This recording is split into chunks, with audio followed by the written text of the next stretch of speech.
Hello, greetings and welcome, my dear viewers and listeners. As promised, with my job now behind me, I've got more time to make videos. This one will be short, just a small idea that's been bouncing around my head for a while, and I decided it's time to voice it. Most of my videos are voted on, but my current projects, the Star Wars X Warhammer 40k series and my review of Phil Kelly's writing on the Tau, are both massive and need a lot of work. So today, you are getting something lighter, a small, probably inconsequential opinion. Hopefully those shorter videos will also appease the algorithm gods. Before we dive in, you know the drill. Like, comment, subscribe, ring the bell, the whole shtick. You know what to do. If you'd like to support me directly, check out my Patreon, or toss something into the coffee jar to help fund the art budget for the Star Wars X Warhammer 40k series. Also, a reminder, Hat University Discord is open. If you can at least pretend not to be feral beast, you are welcome to join. Links are in the description below. With that out of the way, let's begin.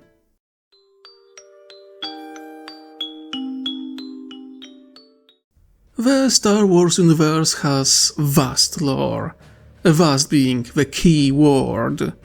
The expanded universe was called expanded for a reason. But it is no secret that lore of this universe is far from consistent. Even long before Disney purchased Star Wars, there were inconsistencies. The Clone Wars series, attributed in great part to Dave Filoni, has notably a lot of significant changes from the original storyline. Fans are divided into two camps.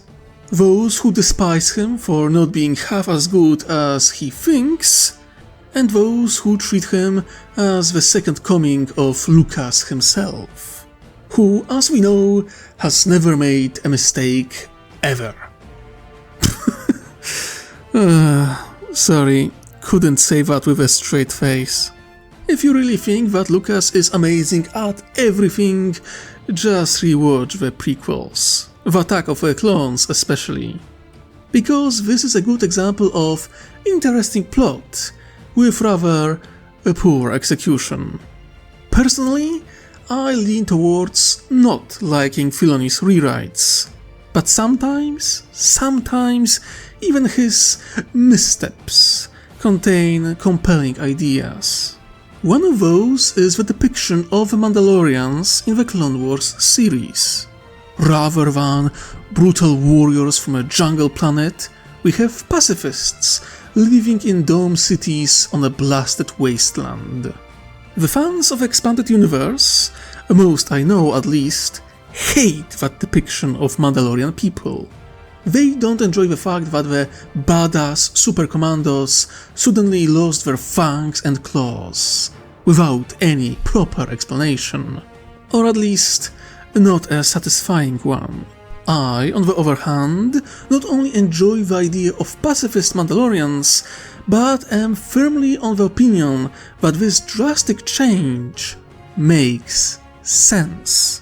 Now, just for context, Mandalorians in the expanded universe were always depicted as warlike civilization that throughout the millennia waged wars, seeking glory, power, and territories. The Mandalorian Wars in the age of the Old Republic were basically a prelude to the age of recurring conflicts that stretched all the way to the final Battle of Ruusan. Mandalorians took part in almost every major conflict in galactic history, in a major or minor way. What is notable, however, is that since Revan brought the destruction of their fleet and army on Malachor V, their civilization was in decline. They never truly recovered from that defeat. Mandalorians died at Malachor V. It's just their death would last several millennia, their tenacity keeping them on the edge between life and death for far longer than most civilizations could hope to imagine. And those aren't my words. As Kreia says in The Knights of the Old Republic 2, they will die a death that will last millennia, until all that remains is their code, their history, and, in the end, the shell of their armor upon the shell of a man too easily slain by Jedi. She wasn't wrong. Mandalorians, as many warrior civilizations, were doomed from the start. Civilizations which focus on war will never build a long-lasting empire. They burn, just as the worlds they themselves set aflame. Not even the greatest of warriors can challenge the entire galaxy and hope to win. Not that Mandalorians ever cared for victory. Not really. For them, war in itself was a goal. The thrill of combat, the blood staining the battlefield and raising piles of corpses. They never cared for victory or conquest. Not really. It was always war for war's sake. Nothing more, nothing less. That short-sighted bloodthirst doomed them, reduced from the proud crusaders to mercenaries and bounty hunters, never to raise true armies or fleets after their defeat. Sure, they tried, but they always failed in the end.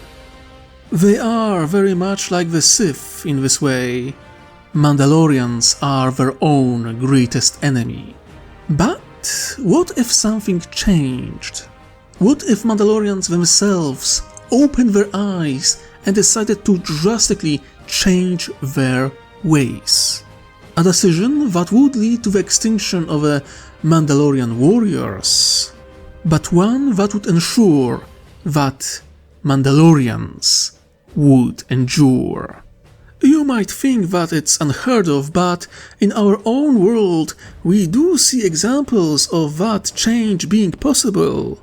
History gives us examples of once warrior cultures that did just that. Seeing how Star Wars takes many inspirations from our own world, let's look at societies that did change in quite significant way. Let's look at the northern countries in Europe. Norway, Sweden and Denmark, all of them were famous for their warriors. Vikings. There is an entire era that carries their name. That's how great of an impact they made. They expanded, brought terror to Europe and planted seeds that would grow into new civilizations. Normandy, Kievan Rus, England, and many more were touched and transformed by influence of Vikings. But there is a major difference between Vikings and Mandalorians. Vikings were also traders. While the myths talk about the warriors, many forget about traders from the north who played just as important role. Throughout the ages, people of these lands were warriors. Sweden was one of the biggest empires in Europe for a time and had potential to dominate it. They lost that chance, but didn't fall apart. They transformed and endured. And now, sure, Swedes, Norwegians and Danes might not be pacifists, but they are far more peaceful than their past selves. They support the idea of peace and independence. They changed and endured. We have also the example of Germany, whose history of brutal warfare can be tracked all the way to the age of Roman Empire, where Germania was a constant thorn in the empire's side. Later, we have example of Prussia. A quote attributed to Voltaire states, "Prussia is not a country with an army, but an army with a country. We have examples of a German Empire which took part in the First World War and then the Third Reich that started the Second World War. The history of Germany and its people is in good part that of war, iron, and blood. But after they were defeated in the World War II, what happened? They were split, humiliated, and under occupation for years of either Western or Eastern forces. After unification, Germany became far more peace-loving and far less militarized state than in the past. They made their choice. Hell, the current weakness of the German armed forces can be in part attributed to the anti-militarism sentiment caused by what those people experienced in the pursuit of war. Last example? Japan. 2 atomic bombs ended their imperial ambitions. Since then, their military forces were limited to self-defense. The trauma of enduring nuclear weapons left a mark on their society. So, as you can see, there are examples of civilizations that, while not as obsessed with war as Mandalorians, were very much warlike, but either decided to change or were forced to do so. Now, to be fair to the fans of the original expanded universe storyline, the image of the dying warrior culture can also be found in our world. Tatars are currently an ethnic minority, but once they were part of a Mongol empire. They waged wars, raided capitals of great kingdoms, then they were broken apart, reduced to auxiliaries and mercenaries, finally scattered, their culture suppressed, and now they are shadow of their former self. Their legacy is fading.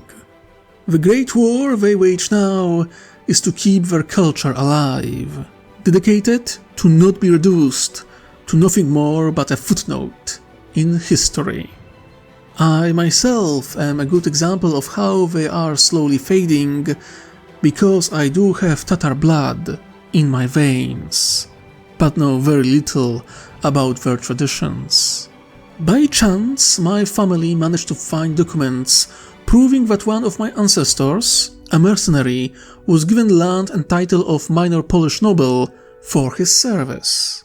And now, over 3 centuries later, their descendant knows almost nothing about them.